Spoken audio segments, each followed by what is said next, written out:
गोदान बोसोर 2026 मायथाइखौ बरायनानै मोसादो दे गोदान मेथाइनि अडिअ मेथाइया रिलिज जाबाय।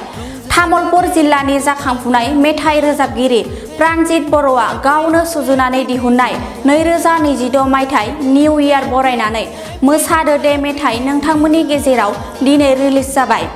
रंगिया सिफुं Sargam studio music director Hemanta Kumar Boro' आरो तामुलपुर जिल्ला बिसानि गाहाय नेहाथारि कृष्ण बर' मोननि नुजाथियाव बेखेवनानै होयो मुंदांखा मेथाइ लिरगिरि देंखो हैगिरि कलेन बसुमतारिया। मेथाइ खोनासंनानै मोजां मोनग्रा रायजो राजा नोंथांमोना प्राणजित बर' मिउजिक इउटुब चेनेलनि गेजेरजों मोसादो दे मेथाइखौ खोनासंनो हासिगोन।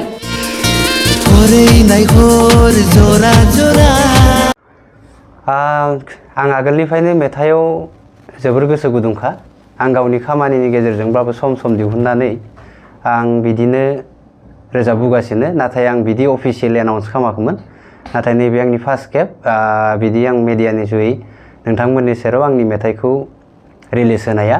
आसा खालामो नोंथांमोना बयबो खोनासंगोन आंनि गोदान मेथाइ गावनो सुजुनाय आरो जोंहा हेमन्त बर' बिथाङा गोदै मिउजिक होनाय।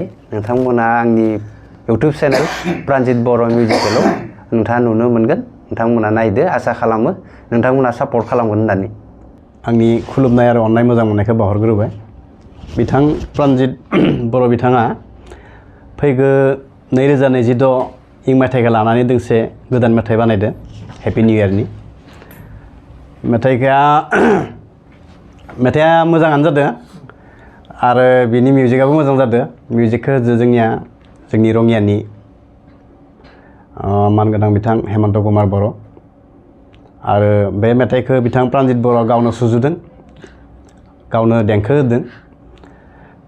मेथाइखौ जेन बयबो रायजो राजाया अनसायनानै लायो, लाइक खालामो, शेयार खालामो आरो बे मेथाइखौ बिथांनि प्राणजित